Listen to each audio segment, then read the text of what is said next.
At marami na rin pong mga pamilya ang nasisira dahil din po sa komunista-teroristang grupo na ito.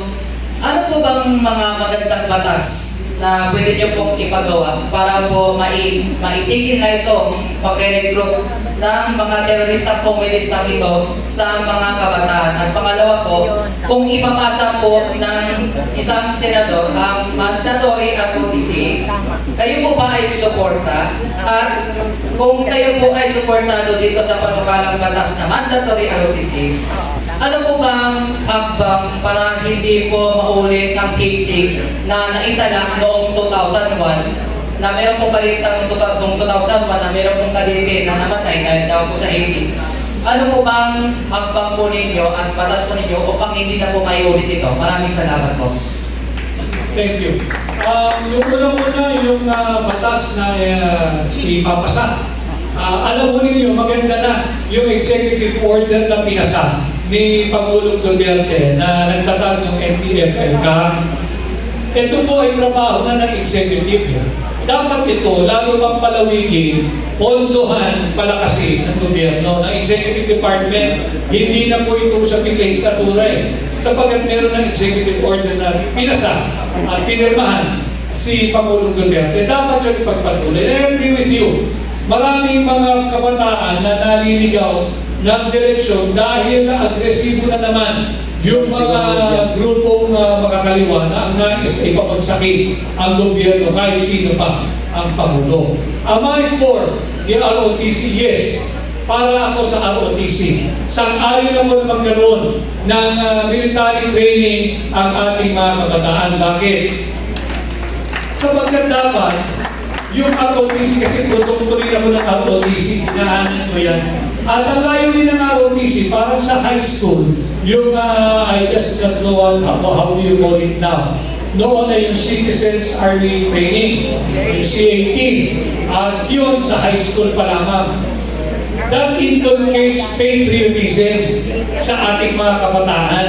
Tinuturuan tayo ng pagmamahal sa bansa at tinuturuan tayo maging handa ipagtanggol ang ating bansa laban sa external and internal threat. And para naman sa ating mga kabataan, hindi lang naman sa Pilipinas yung ROTC. In fact, in many countries all over the world, even in Singapore, meron silang mandatory rendition of actual military service. I think in Israel, 3 years. I think in Singapore, 2 or 3 years. Kailangan magsilbi ka muna sa armed forces ng Israel, sa armed forces ng Singapore, bago ka makapagtrabaho sa labas. So dito makikita mo na yung pagsisilbi sa bansa, pangunahin yan obligasyon yan ng bawat Pilipino. At yan ay dapat sangayon ako sa ROTC. Paano masasawata yung hazing? I think yung ating hazing law is sufficient for now.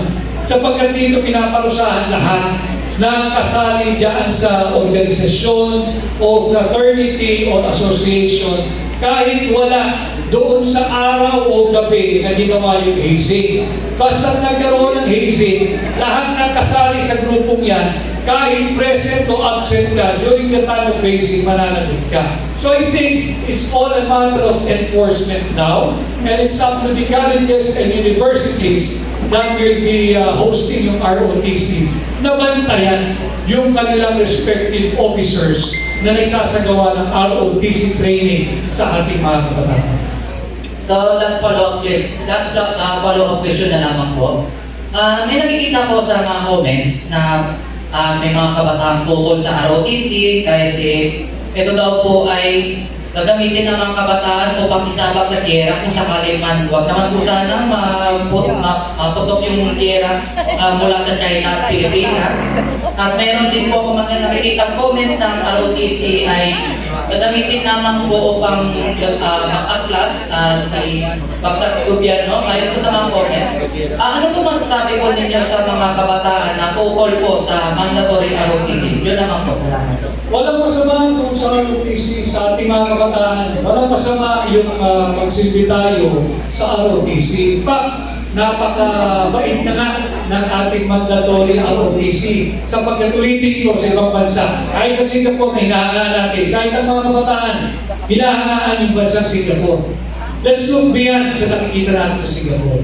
Yung Singapore, mandatory yung kanilang mga kabataan na magbigay serbisyo sa kanilang military. Mga kababae, mga malalaki, kinakailangan magsilbi kahit sa Israel. Sapagkat obligasyon ng bawat mamamayan ng kanyang bansa na maging handa na pagtanggol ang kanyang bansa laban sa internal or external threat.